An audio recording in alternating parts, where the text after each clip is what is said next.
आगामी लोकसभा चुनाव को लेकर उत्तराखंड में एक तरफ जहां बीजेपी तो दूसरी तरफ कांग्रेस तैयारियों में जुटी है। देश की दो बड़ी पार्टियों के नेताओं के अपने अपने दावे हैं। सत्ता दल बीजेपी ने गांव चलो अभियान की शुरुआत की है। इसी को लेकर बीजेपी प्रदेश अध्यक्ष महेंद्र भट्ट ने कहा कि सीएम धामी समेत सभी कैबिनेट मंत्री, विधायक और सांसद एक एक बूथ में 24 घंटे प्रवास करेंगे। साथ ही उन्होंने बताया कि उन 24 घंटों में बूथों में मौजूद सभी लाभार्थियों से संपर्क करने का कार्यक्रम किया जाएगा। बीजेपी नेताओं का कहना है कि प्रवास के दौरान सीएम से लेकर विधायक तक स्थानीय लोगों की समस्याओं पर बात करेंगे और समाधान भी करेंगे। बीजेपी के गांव कस रहे हैं।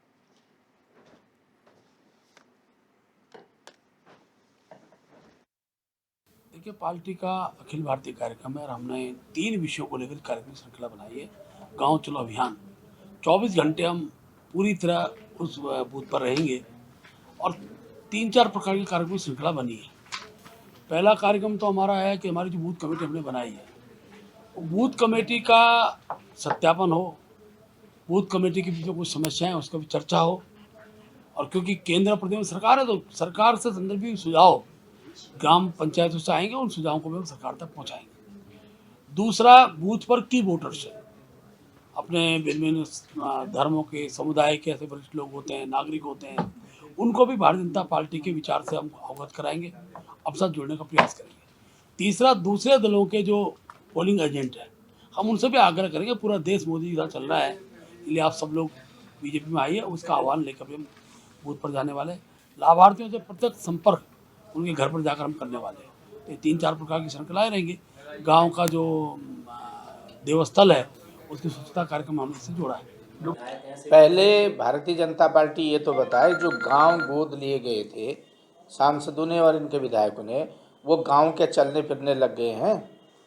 ये जुमलेबाजी है, ये इस तरीके के शोसेबाजी करते रहते हैं। पहले भी इन्होंने कहा मंत्री दौरा करेंगे, मंत्री प्रवास करेंगे, सेक्रेटरी गांव में रहेगा, अधिकारी गांव में रहेगा, उसकी डिटेल तो दे दे पहले, कौन कब कहाँ रहा। ये भी एक चुनावी जुमला है। एक आदमी जाएगा, रात जाएंगे, सुबह आ जाएंगे। और अधिकांश मैंने देखा जो मंत्रियों का कार्यक्रम है वो उनके अपने अपने गांव में प्रवास का कार्यक्रम है। बाकी कोई आम गांव में वो जाने की कोशिश जहमत नहीं उठी। मैं यही तो कह रहा हूँ ना, केवल चुनाव के दृष्टिकोण से सब काम हो रहा है। उससे पहले भी तो इन्होंने कहा था कितने मंत्री, कितने अधिकारी गए थे गाँव में, और दूसरा जो गाँव गोद लिए गए थे उनमें कितनों में कार्रवाई हुई, ये बात भी तो स्पष्ट करनी चाहिए भारतीय जनता पार्टी को।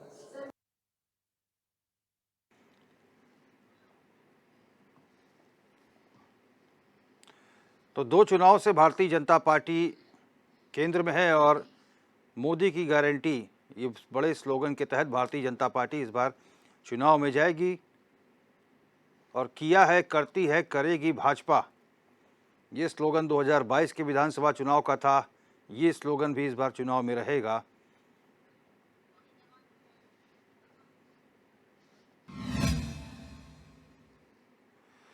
तो भारतीय जनता पार्टी में लगातार बैठकों का दौर जारी है। लगातार जो है युवा सम्मेलन हो रहे हैं, संयुक्त मोर्चा प्रदेश पदाधिकारियों की बैठक हुई, योजना बैठक हुई लोकसभा की, सभी अलग अलग जनपद के लिए बाइकों के जरिए विस्तारकों को रवाना किया गया, मिस्ड कॉल अभियान चला, महाजनसंपर्क अभियान चला, सेल्फी विद लाभार्थी जैसे कार्यक्रम हुए, टिफिन बैठकें हो रही हैं और लगातार भारतीय जनता पार्टी के बड़े संगठन के नेता उत्तराखंड आ रहे हैं और केंद्रीय मंत्री भी लगातार आ रहे हैं। प्रधानमंत्री मोदी की 3 जनसभाओं के लिए प्रस्ताव हाईकमान को भेजा गया है, लेकिन अब संगठन के लिहाज से भारतीय जनता पार्टी ने गांव चलो अभियान की शुरुआत कर दी है, जिसमें 30 लोगों की सूची है, जिसमें मुख्यमंत्री पुष्कर सिंह धामी, बीजेपी प्रदेश अध्यक्ष महेंद्र भट्ट, बीजेपी के सभी महामंत्री, प्रदेश उपाध्यक्ष, सभी कैबिनेट मंत्री शामिल हैं, जिसको लेकर अब आरोप प्रत्यारोप हो रहे हैं, जिस पर कांग्रेस कह रही है सबसे पहले बीजेपी ये बताए कि जिन सांसदों ने बीजेपी के गाँव को गोद लिया था, क्या वो गाँव बड़े हो गए, क्या चलने फिरने लगे, क्या उनका विकास हुआ। आज की डिबेट का यही टॉपिक है। तमाम मेहमान हमारे साथ जुड़ चुके हैं। हमारे साथ स्टूडियो में नवीन प्रशाली जी हैं, भारतीय जनता पार्टी के प्रदेश प्रवक्ता हैं। प्रशाली जी, बहुत स्वागत है आपका। प्रेम पंचोली जी वरिष्ठ पत्रकार हैं, आप स्टूडियो में जुड़ चुके हैं। पंचोली जी, बहुत स्वागत है। दीपक रावत जी यूकेडी प्रवक्ता हैं, हमारे साथ जुड़ चुके हैं, बहुत स्वागत है। और इसके साथ ही आशीष सैनी जी वरिष्ठ नेता कांग्रेस के हैं, हमारे साथ वर्चुअली जुड़ चुके हैं। सैनी जी, आपका भी बहुत बहुत स्वागत है। सबसे पहले नवीन प्रशाली जी, आप लोग गांव चलो अभियान कर रहे हैं, बूथों को मजबूत करने का काम हो रहा है, प्रत्येक बूथ पर 24 घंटे का प्रवास होगा, लेकिन जो कांग्रेस के उपाध्यक्ष ने प्रश्न किया है कि जिन गांवों को बीजेपी ने गोद दिया था सांसदों ने, वो गांव क्या बड़े हुए, कुछ विकास हुआ, चलने फिरने जैसी स्थिति हुई कुछ उनकी? देखिए रोहित जी, कांग्रेस के माननीय नेता मथुरादास जोशी जी का मैं बयान अभी सुन रहा था आपके चैनल पर। बड़ा हास्यास्पद बयान मुझे लगा कि गांव चलने लगे, गांव बड़े हो गए। गांव कोई बीमार नहीं पड़ा था कि कहीं हॉस्पिटल में भर्ती हो और अब वो स्वस्थ हो गया, चलने लग गया।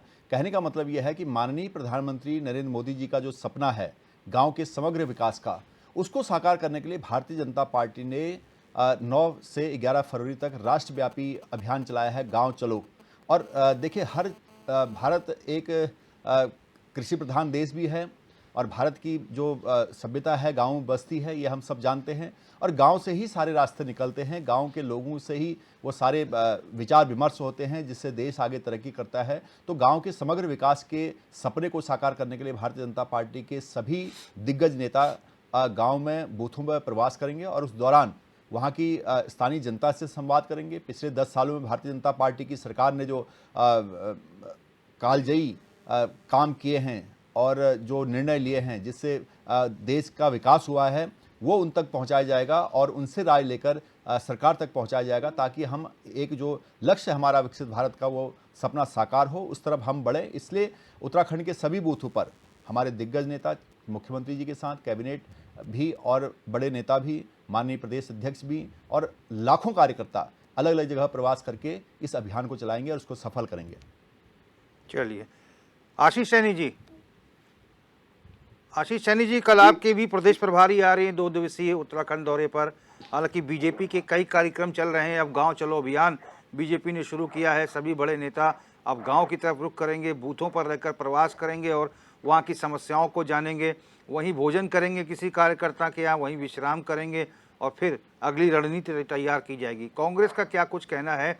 मुख्य विपक्षी दल हैं आप।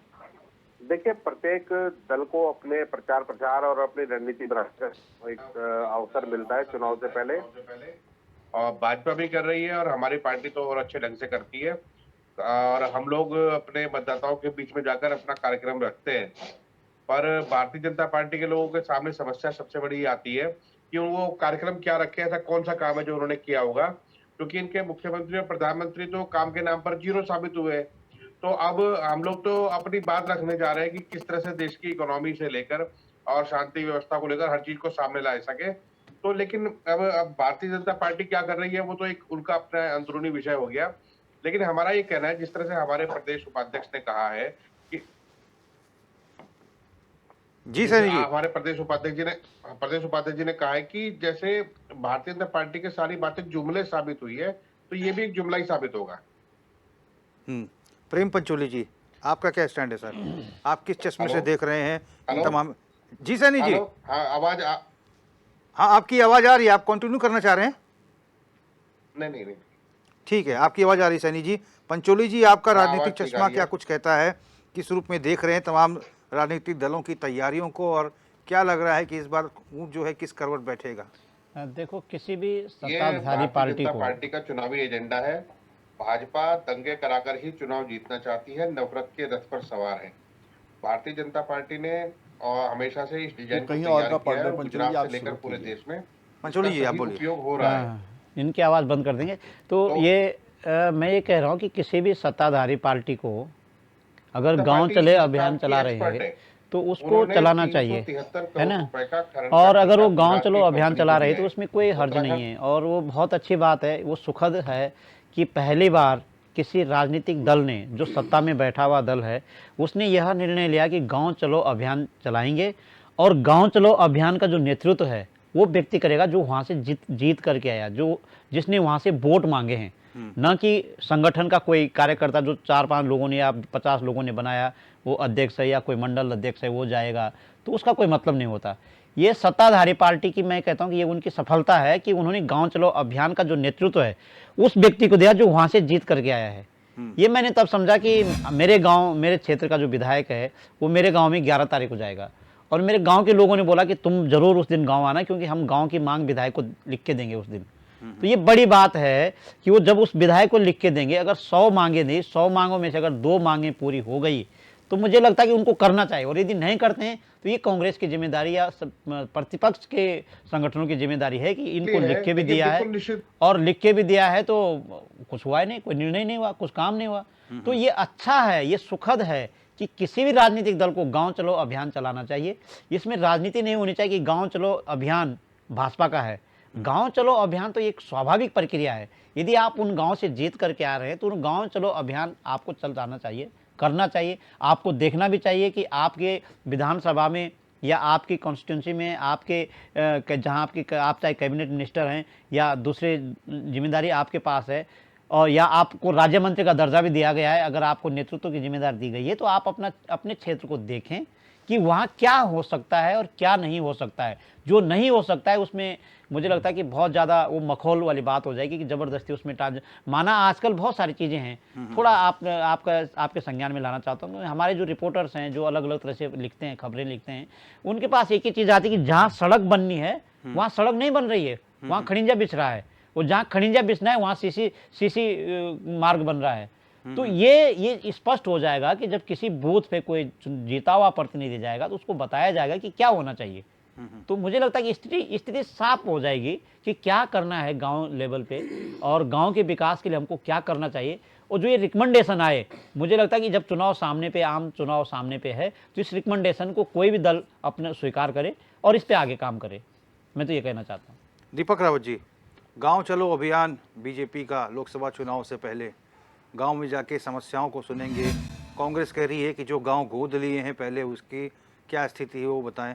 आप किस दृष्टिकोण से देखते हैं इन तमाम चीज़ों को? देर आए पर दुरुस्त आए। अगर भारतीय जनता पार्टी अपने सांसदों को और अपने जो विधायक हैं उन्हें कह रही है कि गांव जाएं, अपने अपने गांव जाएं या अपनी विधानसभा के क्षेत्र के अंतर्गत जो गांव आता है वहां जाएं, तो ये एक अच्छी बात है कि इसी बहाने कम से कम उन पहाड़ों की चढ़ाई तो चढ़ेंगे विधायक जहाँ वो कभी गए नहीं है। और ये नौबत क्यों आई है रोहित जी? इसका मतलब ये हुआ है कि इससे पहले कोई विधायक गांव गए नहीं है, जनता से इनका कोई संपर्क रहा नहीं है। और अब भारतीय जनता पार्टी को एहसास हो चुका है कि गांवों से हमारे विधायकों का कोई संपर्क नहीं है, और सांसदों का तो बिल्कुल नहीं है। सांसदों के तो चेहरे देखने बड़ा मुश्किल हो गया है इस प्रदेश में। तो अब जब भारतीय जनता पार्टी को समझ में आया है कि जो जमीनी स्तर में जो है हमारे विधायक गांव को छोड़ चुके हैं। आपने सुना होगा कि हमारे यहाँ भारतीय जनता पार्टी एक बहुत अच्छे शब्दों का इस्तेमाल करती है, स्थायी और अस्थायी पलायन। तो हमारे यहाँ तो विधायकों का भी पलायन हो चुका है, अपनी अपनी विधानसभाओं से आके वो देहरादून में आ चुके हैं, बस चुके हैं। तो निश्चित रूप से उनका जो जमीन से जो जमीन के लोग हैं, ये गांव के जो समस्याएं हैं उनसे उनका दूर दूर तक का नाता नहीं है। इस तरह का कोई एक इनपुट मुझे लगता है भारतीय जनता पार्टी के शीर्ष नेतृत्व के पास रहा होगा, और तभी उन्होंने एक कार्यक्रम रखा है सबके लिए कि गाँव जाएं। और ये अच्छी बात है अगर गाँव जाते हैं। पर रोहित जी, दूसरा प्रश्न है, 5-5 साल हो चुके हैं, 7 साल हो चुके हैं, 8 साल हो चुके हैं, क्या ये कभी इससे पहले गाँव नहीं गए? क्या इन्हें तब गाँव की याद नहीं आई? क्या गांव के मतदाताओं की परेशानी की याद नहीं आई? ये सिर्फ चुनाव के समय की याद आता है। ये सिर्फ चुनाव को देखते हुए, चुनाव को ध्यान में रखते हुए भारतीय जनता पार्टी इस तरह के जो प्रपंच करती है या इस तरह के जो कार्यक्रम रखती है, ये उसी टाइम क्यों आता है? प्रश्न वहां उठता है। इनके नियत में प्रश्न नहीं है, लेकिन प्रश्न आता है कि ये नियत सिर्फ चुनाव के समय क्यों नजर आती है? जो चुनाव चले आते हैं या चुनाव से पूर्व ये चीजें क्यों नहीं आती हैं? इस प्रदेश को विडंबना है। पैनल जी इसको आगे बढ़ाएंगे कि हमारे 5-5 सांसद हैं, सांसद अपने विधानसभा क्षेत्रों को अपने संसदीय क्षेत्र में दिखे नहीं है। पूरे 5 साल का उन्होंने अपना टर्नओवर पूरा कर लिया है, कार्यक्रम पूरा कर चुके हैं, लेकिन शायद ही वो अपने गाँव में गए हों। तो कौन ये जो कार्यक्रम रखा है शायद उनके लिए रखा हो, और अगर ऐसा है तो अगर उसके बाद भी वो जाग जाए, मैंने पहले ही कहा है कि देर आए दुरुस्त आए। अगर इस तरह का कार्यक्रम वो रखते हैं तो निश्चित रूप से ये गांव के लिए अच्छा है और उत्तराखंड के लिए भी अच्छा है। वोटों पर खाली ध्यान है प्रशाली जी आप लोगों का कि इससे पहले तो कभी गांव चलो अभियान हुआ नहीं, अब तो ये तो आपका चुनावी कार्यक्रम है। बहुत सारी रिपोर्ट हम दिखाते हैं कि जिस गांव में सड़क नहीं है, उत्तरकाशी का जिला अस्पताल है, वहाँ पर सिर्फ एक महिला डॉक्टर है, गायनेकोलॉजिस्ट, कोई डॉक्टर नहीं है, जो कि दूर दूर से लोग आते हैं, सबको वो रेफर सेंटर बन गया है, लोग रेफ़र कर देते हैं कि जाओ देहरादून जाओ इलाज करने के लिए। तो ऐसे में तो अंदाज़ा जनता यही लगाएगी कि साहब चुनाव है, इसी वजह से लोग आ रहे हैं, आप चुनाव में बातचीत करेंगे, थोड़ा सा लॉलीपॉप चटाएंगे, फिर उसके बाद फिर चले जाएंगे। देखिए रोहित जी, क्या होता है कि पिछले 60-65 साल इस देश की जनता ने एक बड़ी पार्टी को मौका दिया और ये समस्या तब से चली आ रही है। और माननीय मोदी जी के नेतृत्व में जो समग्र देश के विकास का जो एजेंडा है, जो खाका है, उसके तहत गांव का विकास सर्वोपरि है, प्राथमिकता है। इसलिए हमने हमेशा गांव, गरीब, किसान और मजदूर पर बहुत ध्यान दिया। हमारी सरकार ने पिछड़ों, वंचितों को सबसे आगे, शोषितों को सबसे महत्व दिया। और आज यह है कि हम इस स्थान पर खड़े हैं कि जहां पूरा देश लगभग एक हो चुका है और आज जाति धर्म से ऊपर उठकर राजनीति केवल गरीबों के उत्थान के लिए हो रही है, इस देश के उत्थान के लिए हो रही है और लोगों के भलाई के लिए हो रही है, देश को विकसित बनाने के लिए हो रही है। अब यहाँ पर दिक्कत यह है कि कांग्रेस हो या चाहे अन्य विपक्षी दल हो, कहे तो क्या कहें, इनके पास मुद्दा क्या है। हम गतिविधियाँ कर रहे हैं, हमारी एक्टिविटीज चल रही हैं, हम उसको कोई भी काम जनहित में करते हैं, ये उसको चुनाव से जोड़ देते हैं। हमारे तो हजारों काम चल रहे हैं एक साथ, हजारों काम चल रहे हैं और चुनाव भी समय समय पर होते रहते हैं। कोई अभी तो चुनाव है नहीं, चुनाव तो जब होगा तब होगा, अभी तो आचार संहिता भी लागू नहीं है। क्या हमें अपना काम करना बंद कर देना चाहिए? जब सरकार अपना काम कर रही है, पार्टी अपना काम कर रही है, तो हम तो काम पर लगे हुए हैं, हम तो जनहित के कार्य को कर रहे हैं। विपक्ष की परेशानी यह है कि वो उसका जवाब कैसे दे, हो नहीं रहा। अब उन्हीं के नेता आप देख लो, एक सबसे बड़े विपक्षी दल गठबंधन बनाने की कोशिश कर रहे थे, भारतीय जनता पार्टी के खिलाफ लड़ने की, माननीय मोदी जी को रोकने की, और अपनी ही गठरी बदगी, छिटक गए पूर्व से पश्चिम तक। और उनके बड़े नेता, राष्ट्रीय अध्यक्ष बयान दे रहे हैं कैसे कार्यकर्ता उनको चाहिए, वो तो उन कार्यकर्ताओं को ढूंढने गए हैं। और मुझे लगता है कि एक जगह एक कार्यकर्ता मिला भी था, राहुल गांधी जी बिस्किट खिला रहे थे कहीं पर, वहाँ की चर्चा मैं ज़्यादा करना नहीं चाहूँगा। तो जिस प्रकार के कांग्रेस को कार्यकर्ता चाहिए वो उनको ढूंढ रही है।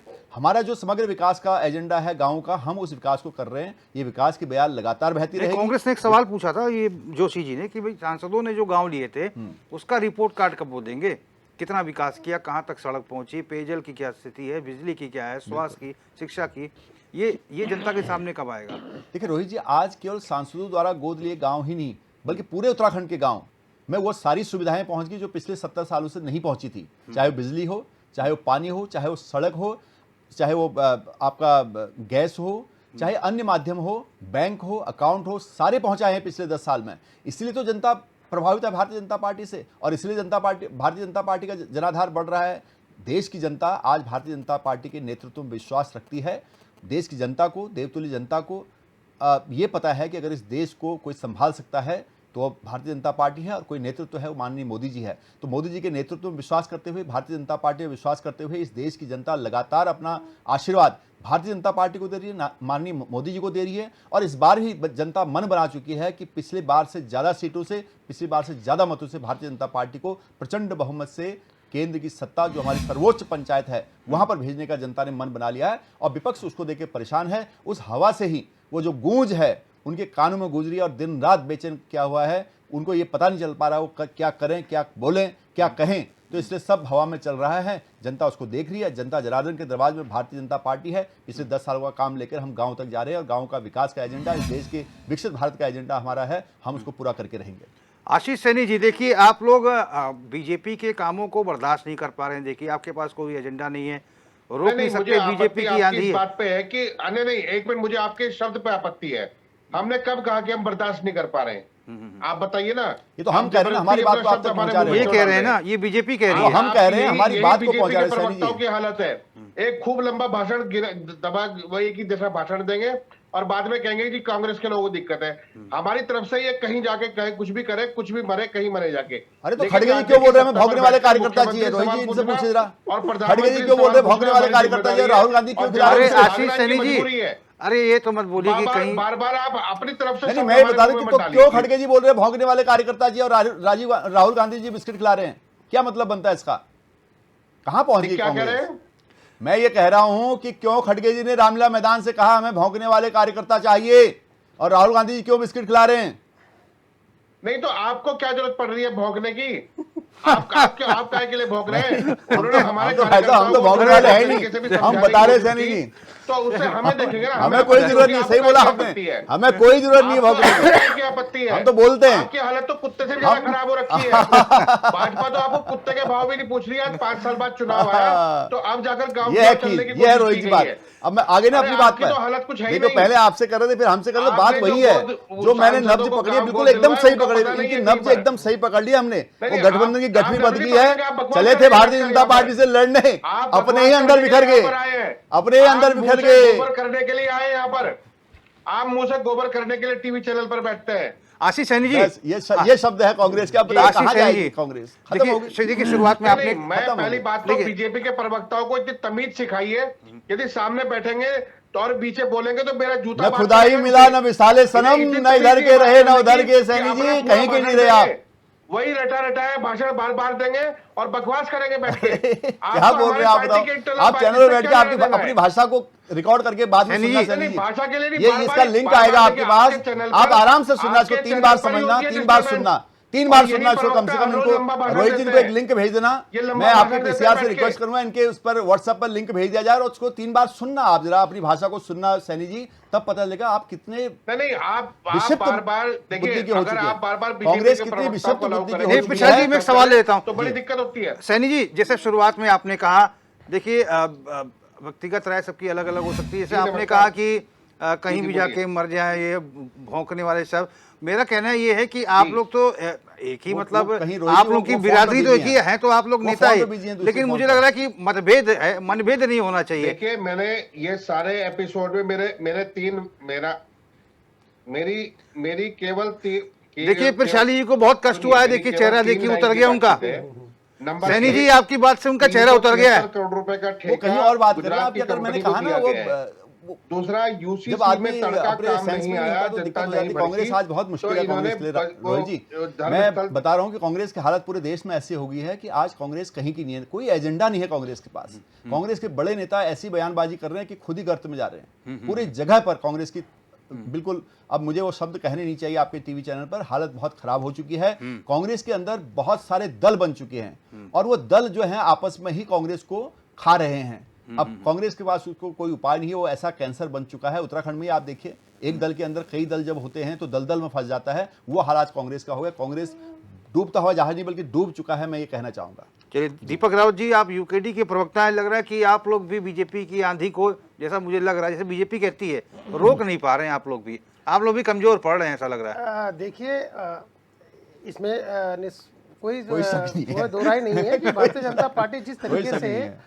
बहुत एग्रेसिव होकर अपना कैंपेन चला रही है, उसमें विपक्षी दल को कहीं ना कहीं पर थोड़े बहुत एक कह रहे थे तैयारियों में कमी का एहसास नजर आता है।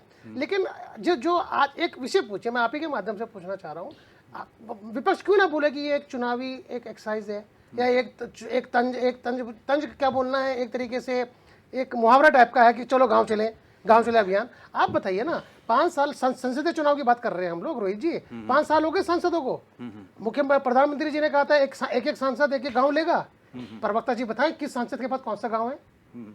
यहाँ पर बैठे हुए हैं, ये मैं इनसे पूछना चाहता हूँ, उस गांव का नाम बताएं और उस गांव की 5 साल की जो संसदीय क्षेत्र रहा है संसद का, हमारे माननीय मंत्रियों का, वो बताएं संसदीय मंत्री का कि उन्होंने क्या वहां पर क्या किया है। यहाँ पर पूछ रहा हूँ, इन्होंने पूरा प्रवचन दिया, अब ये 5 नाम बता दें, वो 5 सांसदों के 5 नाम बताएं और उन बताएं कि 5 सालों में, 5 साल तो हो चुका है, क्या क्या कार्रवाई करी है।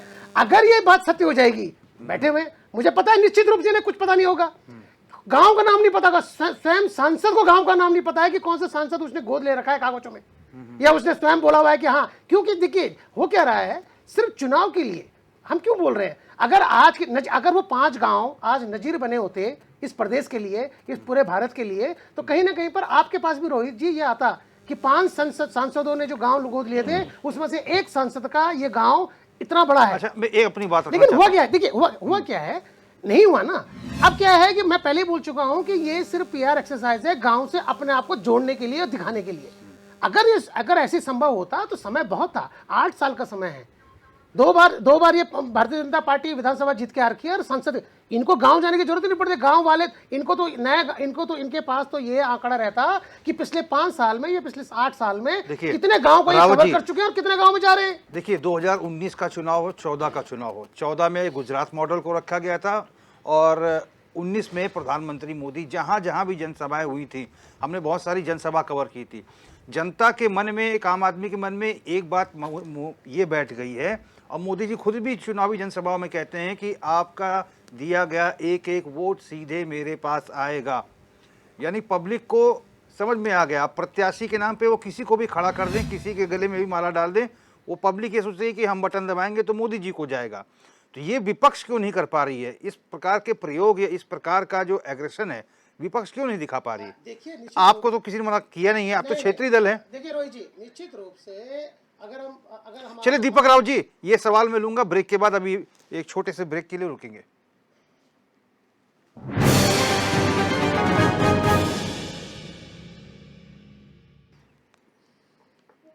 ब्रेक के बाद आपका स्वागत है क्वेश्चन आवर में, और आज के डिबेट का विषय है गांव चलो अभियान, जिसको लेकर तमाम मेहमान हमारे साथ बीजेपी, कांग्रेस, आम आदमी पार्टी के और वरिष्ठ पत्रकार प्रेम पंचोली जी भी हैं, नवीन प्रशाली जी हैं, कांग्रेस की तरफ से आरसी सैनी हैं, दीपक रावत जी यूकेडी की तरफ से हैं। और सवाल मेरा दीपक रावत जी के पास था कि मोदी जी के नाम पर जनता वोट करती है, प्रत्याशी के नाम पर बीजेपी किसी को भी खड़ा कर दे, ये माइंडसेट कर दिया है बीजेपी ने जनता के मन में। आखिर विपक्ष इस प्रकार की एग्रेशन और इस प्रकार की कार्यशैली क्यों नहीं ला पा रहा, क्यों नहीं कर पा रहा इस रणनीति को? साम दाम दंड भेद, राजनीति में चारों दरवाजे खुले रहते हैं। क्या विपक्ष हार मान गया है और क्या यहाँ की क्षेत्रीय दल यूकेडी हार मान चुकी है, वॉकआउट दे रही बीजेपी को, जाओ जीत जाओ? रोहित जी, पहले इससे पूर्व जो संसदीय चुनाव हुए हैं उसमें एक स्थिति ऐसी कभी बनती थी कि उत्तराखंड क्रांति दल वॉकओवर देने की स्थिति में होता था कि उसके पास चेहरे नहीं हुआ करते थे, या जो चुनाव लड़ने की क्षमता रखते हो या चुनाव लड़ने के इच्छुक हो, इस तरह का एक अभाव रहा है। लेकिन इस बार हमने स्पष्ट रूप से कर दिया है कि राष्ट्रीय पार्टियों को किसी भी प्रकार का कोई भी वॉकओवर की स्थिति हम उत्पन्न नहीं होने देंगे, और एक मजबूत विपक्ष की तरह हम पांचों संसदीय क्षेत्रों में सीटों में अपने प्रतिनिधि, अपने जो हमारे दल के जो हमारे कार्यकर्ता होंगे उन्हीं में से चुना जाएगा और उनको लड़ाया जाएगा। हम ये स्थिति नहीं लाना चाह रहे हैं, और ये बात भी सही है कि जब मुकाबला भारतीय जनता पार्टी से नहीं है, हमारा जो विपक्ष का मुकाबला है वो मोदी जी से है। और मोदी जी जिस तरह से इस ब्रांड बने हुए हैं, जिस तरह से वो प्रोजेक्ट अपने आप को करते हैं या भारतीय जनता पार्टी उसको करती है, वहाँ पर विपक्ष तो गौण छोड़ दीजिए, विपक्ष के चेहरे छोड़ दीजिए, स्वयं जो भारतीय जनता पार्टी के उनके खुद के जो दूसरे तीसरे पीढ़ी जो एक वर्ग क्रम है, वर्ग क्रम में रखा जाए तो कोई उनके सामने कहीं नहीं टिकता है। तो जो उनका प्रभाव है, इसका जो फायदा है वो भारतीय जनता पार्टी को चुनाव दर चुनाव हर चुनाव में मिलता है। लेकिन स्थिति इससे क्या हो रही है कि जो पार्षद का चुनाव है, वो भी पार्षद जो है वो मोदी जी के नाम से लड़ता है, जबकि पार्षद एक निकाय चुनाव है, निकाय चुनाव में जो चेहरा है वो उसका स्वयं होना चाहिए, कार्य उसका स्वयं होना चाहिए। लेकिन जो एक लोकतंत्र में एक व्यवस्था बनाई गई है, उस व्यवस्था में पार्षद जो है वो भी मोदी जी के इलेक्शन में मोदी जी के नाम से इलेक्शन लड़ता है। तो यहाँ तो विधायक जब मोदी जी के नाम से लड़ रहे हो, और जो संसदीय क्षेत्र में हैं, जो संसद है, जिसमें जितने भी आप चेहरे देख लीजिए वर्तमान में जो सरकार के, तो भारतीय जनता पार्टी में आपको मोदी जी के अलावा कोई नजर नहीं आएगा। तो इसका कहीं ना कहीं पर जो प्रभाव है चुनाव में, वो सभी विपक्षी पार्टियों को भी तो रावत जी इसमें गलत क्या है? बीजेपी तो कहती है कि हम एक ही नेता को मानते हैं और उसी के चेहरे पर चुनाव लड़ते हैं। देखिए, आपको मैं याद दिला दूं, जब इंदिरा गांधी जी थी विपक्ष में, जब सत्ता में थी, तो इंदिरा गांधी जी के सामने बड़े बड़े लोग जो थे, जो कितने भी करिश्माई नेतृत्व के हो, वो नजर नहीं आते थे। उस टाइम कांग्रेस के पास था। इसी तरीके से जो हमारा जब उत्तराखंड का आंदोलन चला, तो उत्तराखंड के आंदोलन में जो चेहरे थे जिन्हें यहाँ की जनता ने जिताया, आप बताइए आंदोलन के बारे में हमारे अगर हम किसी एक का नाम ले लें अपने दल से, तो आप किसी भी इनको बता दीजिए कोई आंदोलन करने वाला हो या यहाँ की जन समस्या को उठाने वाला हो। उत्तराखंड क्रांति दल के अलावा तो मुझे नहीं लगता भारतीय जनता पार्टी हो या कांग्रेस हो जिन्होंने जन समस्या उठाई हो। दिवाकर भट्ट जी का आप पूरा वो देख लीजिए, दिवाकर भट्ट जी का पूरा इतिहास उठा लीजिए। आंदोलन उठाना है, आंदोलन से ही उपजे हुए नेता है। ये अलग बात है कि एक बार जीते हैं, बार उसके बाद वो नहीं जीत पाए हैं, लेकिन आप उनका इतिहास उठा के देख लीजिए। वो आज भी किसी के सामने खड़े हो जाए, कोई भी मौजूदा सरकार में और जो विपक्ष में हो, एक भी नेता अगर दिवाकर भट्ट जी के सामने समक्ष खड़े होने की हिम्मत कर सकता हो, या बोलने की हिम्मत कर सकता हो, या अपने कार्यों से बताने की हिम्मत कर सकता हो कि इस प्रदेश के लिए उसने कुछ किया हो, तो हम उसको मानने के लिए तैयार हो जाएंगे। पर ऐसा संभव नहीं है। लेकिन राजनीति जो है जीतने और हारने की है। जो हार रहा है इसका मतलब ये नहीं कि उसका कोई अपना महत्व नहीं है या उसका कोई राजनीतिक महत्व नहीं है, उसका कोई चेहरा नहीं है।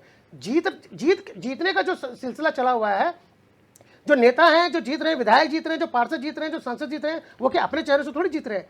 उनका मुकाबला निश्चित रूप से भारतीय जनता पार्टी के जो सबसे कद्दावर नेता इस टाइम बने हुए हैं वो नरेंद्र मोदी जी से है और नरेंद्र मोदी के चेहरे से है। ये स्थिति खाली उत्तराखंड में नहीं है, ये स्थिति संपूर्ण भारत में है कि जहां पर भी ऐसी कोई स्थिति आती है तो वहां पर जो क्षेत्रीय दल हो या प्रमुख विपक्षी दल हो, उसका मुकाबला सिर्फ भारतीय जनता पार्टी के जो सबसे कद्दावर नेता इस टाइम है हमारे माननीय प्रधानमंत्री जी, उनसे है।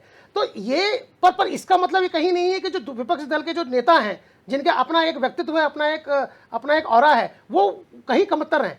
इस समय जो मौजूदा स्थिति है, जिस स्थिति में रोहित जी आप मुझसे प्रश्न कर रहे हैं, इस समय जो स्थिति है वो वाकई में ऐसी है कि जहां पर मुकाबला डायरेक्ट या तो भारतीय जनता पार्टी से नहीं है, मोदी जी के साथ है, और सारा का सारा जो चुनाव कार्यक्रम है या कुछ भी है वो मोदी जी के चेहरे को और फेम को लेके पंचोली जी अब बीजेपी का एक स्लोगन है जो चुनाव में राजस्थान, मध्य प्रदेश और छत्तीसगढ़ के चुनाव में जीत के बाद बहुत ट्रेंड कर रहा था, सोशल मीडिया पर नंबर 1 था कि मोदी की गारंटी सबसे बड़ी गारंटी।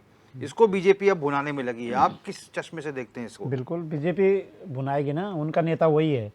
अभी हमारे दीपक भाई ने कहा कि उस जमाने बहुत साल पहले इंदिरा गांधी का मुकाबला कोई नहीं करता था। आप लोगों को याद होना चाहिए कि वही इंदिरा गांधी हमारे पहाड़ से निकले हुए एक हेमंत नंदन बहुगुणा की बात को कभी टालती रही। तो सबसे धुर विरोधी अगर कोई था इंदिरा गांधी का तो हेमंत नंदन बहुगुणा था। लेकिन अगर हेमंत नंदन बहुगुणा जी ने हुंकार भर दी तो इंदिरा गांधी को उस बात को मानना पड़ता था। क्या आज दूसरी पार्टियों में, प्रतिपक्ष की पार्टियों में कोई ऐसा कद्दावर नेता है? और यदि है तो क्या उसकी बात सुन रहे हैं? जो आए दिन हम लोग खबर लिखते हैं, जब हम किसी गांव की खबर लिखते हैं, जैसे गांव चलो अभियान की हम चर्चा कर रहे हैं, जब हम खबर लिखते हैं तो खबर में हमें जब वर्जन लेना पड़ता है दोनों पार्टियों का या पक्ष विपक्ष का या उससे जुड़े हुए लोगों का, तो सामने वाला कोई आ ही नहीं रहा। वो सिर्फ ये बोलता है ये भी नहीं हुआ, उसके सामने स्कूल का दरवाज़ा बनाया गया और हम बोलेंगे स्कूल का दरवाज़ा ठीक बना कि नहीं, तो सीधा बोले स्कूल दरवाज़ा बनाया नहीं। तो जो ये कुतर्क सामने आ रहे हैं ना, उससे तो यही लग रहा है कि भारतीय जनता पार्टी बिल्कुल विद ड्रेस में तैयार हो गई है, रिहर्सल में है और पूरी तैयारी कर रही है। पूरे ड्रेस है, साज सज्जा, पूरा गांव में लाव लश्कर लेकर के जा रही है। माना अगर मैं अपनी बेटी की शादी करूं या बेटे की शादी करूं तो मैं 3 महीने पहले से तैयारी करता हूं, ड्रेस बनवाता हूं अपने लिए, सब कुछ बनाता हूं। जिस दिन वो होता है उस दिन विद ड्रेस में जाते हैं तो अलग से लगता है कि यहाँ कुछ आयोजन हो रहा है। और उसके बाद जो आउटपुट आएगा वो फिर जितने शादी में सम्मिलित होंगे वो आउटपुट उसका आएगा कि अच्छा किया कि बुरा किया, खाना अच्छा खिलाया कि नहीं खिलाया।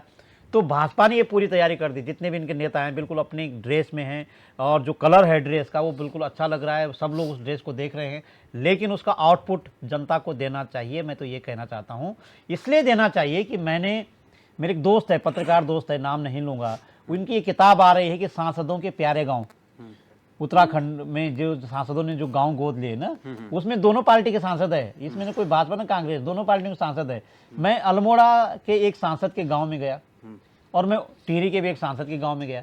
दोनों गांव इतने डेवलप हैं, वेल डेवलप हैं पहले से कि वहां कुछ करना ही नहीं है, वो उन्होंने गोद ले लिए। तो ये फिनोमेना है किसी भी राजनीतिक दल को और किसी भी जो चुनाव जीत करके हमारे प्रतिनिधि आते हैं, उन लोगों ने जो गांव के साथ इस तरह का जो व्यवहार किया है उस पर सोचने की जरूरत है। और जो हमारे राजनेता हैं और जो आने वाली पीढ़ी है, जो आ रहे हैं राजनीतिक कार्यकर्ता। पंचोली जी, अभी आपने कहा कि बीजेपी बड़ी मजबूत है और विपक्ष कोई बड़ा चेहरा ला नहीं पा रहा है, और क्या राहुल गांधी आपको कोई छोटे नहीं, राहुल गांधी बड़ा, लेकिन राहुल गांधी की बात कितनी कांग्रेस तो उन्हें बड़ा बता रही है, उनका चेहरा भारत जोड़ो। मैं तो मानता हूँ राहुल गांधी की बात का बतंगड़ा जब उनकी विपक्षी पार्टी बनाती है तो कांग्रेस के लोग जो है सही ढंग से जवाब नहीं दे पा रहे हैं। राहुल गांधी ने कभी गलत बोला ही नहीं, मोदी जी ने कभी गलत बोला ही नहीं। हमारे देश के जितने भी शीर्ष नेता हुए वो किसी भी राजनीतिक दल से हो, ऐसा हमारे राजनीतिक दल खराब नहीं है, लेकिन उस दल में जो लोग हैं जो अपने नेता की बात को सही ढंग से प्रस्तुत करे, लोगों की कमी हो रही है। यही सवाल मैं ब्रांड बनना। आशीष सैनी जी से पूछ लेता हूँ। आशीष सैनी जी, देखिए राहुल गांधी आपके बड़े नेता है, पहली यात्रा रही भारत जोड़ो, वो बेहद सफल रही, आप लोगों ने कहा। अब भारत जोड़ो न्याय यात्रा, न्याय शब्द जोड़ दिया, ये भी सफल हो रही है जैसा कांग्रेस कह रही है। आप लोग राहुल गांधी को सही तरीके से प्रेजेंट नहीं कर पा रहे हैं। भाई जो एक निर्देशक होता है किस तरह से अपनी बात को रखना है, मतलब राहुल गांधी तो बड़ी मेहनत कर रहे हैं, लेकिन जो स्टेटों में कांग्रेस के स्पोक्स पर्सन हैं, जो नेता हैं, वो सही ढंग से उनका चित्र जनता के सामने नहीं प्रस्तुत कर पा रहे हैं, ऐसा कहना है प्रेम पंचोली जी का। मैं पंचोली जी की बात से आंशिक सहमति रखता हूं और मैं ये कहता हूं कि हम अपनी बात नहीं रख पा रहे हैं, ये सही वक्तव्य है। नहीं रख पाने का ये कारण है जो इससे पहले भी 5 मिनट पहले हुआ, जैसे ही हम अपने समय में बोलने के लिए, अपनी बात रखने के लिए खड़े होते हैं, तुरंत बीजेपी के प्रवक्ता डिस्टर्बेंस करते हैं। ये इनका परमानेंट डिजाइन है। संबित पात्रा ने ऐसे ही प्रवक्ता बनाए हैं।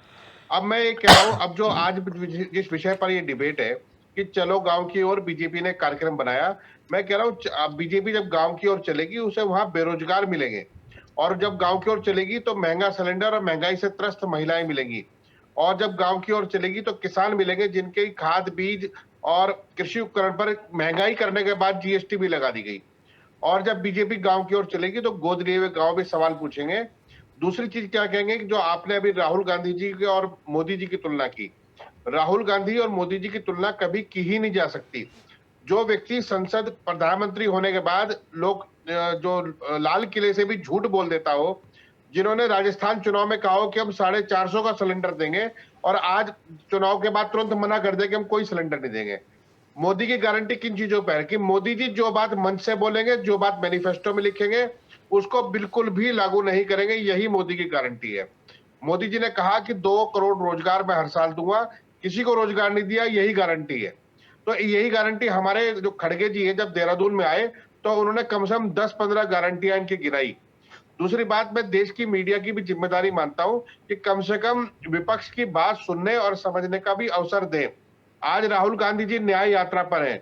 हमारे जो क्षेत्रीय चैनल है वो उनकी कवरेज देख लीजिए, जो राष्ट्रीय चैनल है उनकी कवरेज देख लीजिए।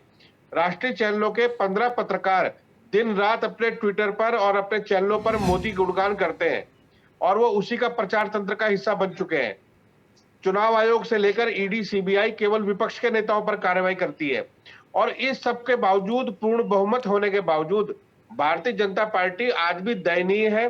इनके सांसद और विधायक को बोलने का भी हक नहीं है, और आज स्थिति ये है कि सांसद और विधायक अपनी बात रख ही नहीं सकते। और भाजपा के प्रवक्ता जब आते हैं तो उनके 4-5 शब्द फिक्स हैं: सबका साथ, सबका विकास, यशस्वी, तेजस्वी, ओजस्वी, प्रधानमंत्री, और हमारे धाकड़ धामी। ये गिनी चुनी 4-5 बातें हैं।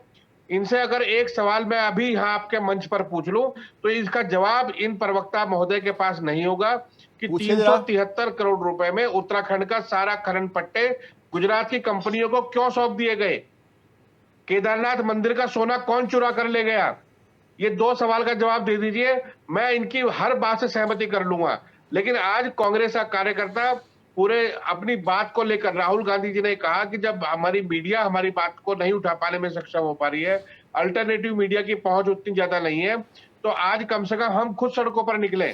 और उन्होंने एक यात्रा के बाद दूसरी यात्रा के बाद सड़कों पर है, और कांग्रेस का हर व्यक्ति हर बूथ पर खड़ा होकर हर सवाल को लेकर खड़ा है।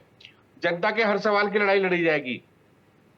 चलिए, इन 2 सवालों का जवाब अगर ये दे दें तो मैं आपकी डिबेट को उचित मान लूंगा, अन्यथा ये केवल अपने मुंह से उल्टी सीधी बकने के लिए आते हैं। इनका कोई सिर पैर नहीं है। इन प्रवक्ताओं को सिलेबस से बाहर सवाल पूछ लो तो ये बेहोश हो जाते हैं। मैं सुनिए जरा सैनी जी, अब रोहित जी आप मेरे को दो मिनट का टाइम दीजिए जी। केदारनाथ के सोने की बात की सैनी जी ने। केदारनाथ में चांदी का दरवाजा था जो 230 किलो जो बता रहे हैं, 230 किलो का दरवाजा था चांदी का। चांदी के दरवाजे में कांग्रेस के समय एक दानदाता आए, उन्होंने कहा हम इस चांदी के बाहर जो है सोने की परत चढ़ाना चाहते हैं। तो कांग्रेस की सरकार ने क्या कहा आपको पता है? कांग्रेस की सरकार ने कहा, तत्कालीन सरकार ने जो तंत्र में थे, उन्होंने कहा आप ये सोना हमें दीजिए। उन्होंने कहा 22-23 किलो सोना मैं इसमें परत चढ़ा के बाहर इस गेट को सोने से मैं बाहर परत चढ़ाना चाहता हूं। तो कांग्रेस ने ये कहा, कांग्रेस की जो तंत्र में थे लोग, उन्होंने कहा कि आप ऐसा कीजिए, हम अपने आप कर लेंगे, आप ये सोना हमें दीजिए। तो दानदाता जो सज्जन थे उन्होंने दान नहीं दिया, उन्होंने अपनी प्लानिंग रोक दी। और जब भारतीय जनता पार्टी की सरकार आई फिर उन्होंने वही प्रपोजल दिया। तो भारतीय जनता पार्टी की सरकार ने कहा कि ये चांदी का दरवाजा है, सोना आपका है, आप स्वयं लगाएंगे, इसको आपके द्वारा ही लगाया जाएगा, हमारा कोई भी इसमें हाथ नहीं होगा। ये एक बड़ा षड्यंत्र है जो कांग्रेस यहां पर फैलाना चाहती है। मैं कांग्रेस को चैलेंज कर सकता हूं इस बात पर, सोना चुराने के बाद आपको बताया गया है, दस्तावेजों के साथ आ सकते हैं। आपके जैसे भ्रष्ट लोग, लगी थी आपके जैसे भ्रष्ट लोग, ठीक है ना, वो खुद ही बोल देंगे जिन्होंने सोना लगाया कि आपके टाइम में आपकी सरकार ने कहा कि हमें सोना दे दो। दानदाता को पता था कि कांग्रेस भ्रष्ट है, कांग्रेस भ्रष्ट है, कांग्रेस सोना चोर लेगी, सोना खा लेगी,